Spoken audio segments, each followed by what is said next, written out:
Ciao e benvenuto o benvenuta in questa lezione sul software per la gestione dei corsi in cui cominceremo a vedere l'inserimento dei dati. Quindi nella lezione precedente abbiamo fatto una rapida panoramica su tutti gli ambienti di inserimento dati e adesso vediamo come in concreto inserire correttamente i dati in questo software. Come vedremo sarà molto semplice, però ci sono tutta una serie di regole da seguire che ci daranno la possibilità di avere dei dati sempre aggiornati in ordine ai nostri corsi di formazione.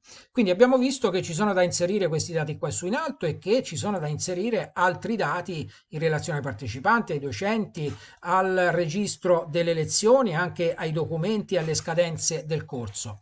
E come vedi, sia qui per esempio in relazione all'argomento del corso, sia qua su in relazione alla tipologia del corso, sui nomi, eccetera, ci sono delle tendine. E è buona regola che se io ho già tanti dati da inserire all'interno del software, cioè un elenco di corsi, un elenco di docenti, un elenco di argomenti e di moduli dei vari corsi che erogo, è chiaro che io posso andarli a inserire subito in blocco. E se invece man mano che io faccio i corsi mi arriva faccio un corso nuovo, un nome di un docente nuovo, aggiungo un argomento a un corso, aggiungo un modulo a un corso, magari via via andrò ad integrare le voci che si possono inserire dalle tendine. Quindi come si inseriscono le voci nelle tendine, quindi come si arricchiscono le tendine. Qui ho tre corsi, ovviamente magari devo avere la possibilità, e questo ovviamente sta qui la forza del software nella sua personalizzazione completa, in autonomia da qualsiasi consulente informatico. Devo aggiungere una voce a questa tendina. Se ho un nuovo docente, devo aggiungere una voce a questa tendina. Se ho un nuovo argomento del corso, devo poter aggiungere una voce a questa tendina che poi sia pescabile da qui, perché poi l'elenco degli argomenti e dei moduli mi va a finire nei report dove io metterò dove vanno a finire tutti i dati del corso per rilasciare l'attestato di frequenza, dove ci vanno a finire in automatico. Da dove si inseriscono questi dati? Da questo pulsante qui, più tendine, dove più tendine evoca appunto l'idea di andare ad aggiungere qualcosa ai menu a tendina. E queste sono tutte le tendine presenti all'interno del software, né una di più né una di meno. E per non fare una lezione troppo lunga, divideremo queste tendine in tre parti, quindi in tre lezioni. In questa qui vedremo le tendine a carattere monotematico, poi vedremo tre tendine che hanno qualcosa in comune, cioè l'aggiunta dell'azienda cliente, del discente e del docente. Poi ci occuperemo del corso andando a inserire il corso, il modulo e l'argomento. Quindi cominciamo con diciamo le tendine che non sono legate ad altre, l'agenzia formativa, e quindi vediamo come si inseriscono i dati e vedremo che poi avranno subito effetto nelle tendine. Agenzia formativa, io per esempio ora ho inserito Agenzia Roma SRL, Firenze SRL, Milano SRL, aggiungiamo Agenzia Napoli SRL. L'agenzia formativa, come vedi qui c'è scritto, dopo aver chiuso questa finestra, aggiorna la maschera, quindi aggiorno la maschera. L'agenzia formativa mi serve per i corsi HCCP, lì la troverò questa tendina. Quindi io vado qui, i dati per l'HCCP, e se adesso vado in agenzia formativa dovrò trovare anche Napoli. Ecco che ho trovato Napoli e che adesso è selezionabile, perché da questi menu a tendina qui dentro, in questi campi, ci si può scrivere solo le voci del menu a tendina. Quindi qui chiudo, non c'è bisogno di salvare perché Access salva da solo. Riapriamo più tendine, quindi argomento abbiamo detto lo facciamo dopo, attività HCCP, quindi qui ho messo ricevimento materie prime, addetto alla conservazione, somministrazione, conservazione dei frigoriferi.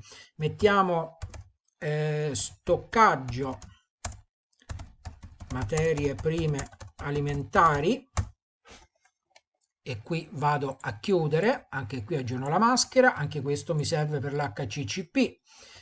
Qui in attività svolta in proprio o per conto della ditta, io per esempio ora troverò stoccaggio materie prime alimentari, che ora lo posso inserire in questo campo attività svolta per conto della ditta, o anche di qua attività svolta in proprio.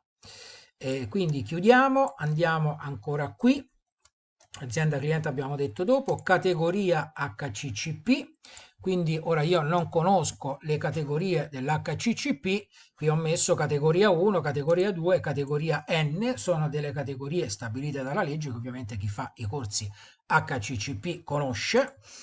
E poi abbiamo, allora questo abbiamo detto lo facciamo dopo, corso discente, docente, l'ente, la regione Toscana, la regione Lazio, la provincia di Cosenza. Ecco, anche qui vado ad aggiungere gli enti.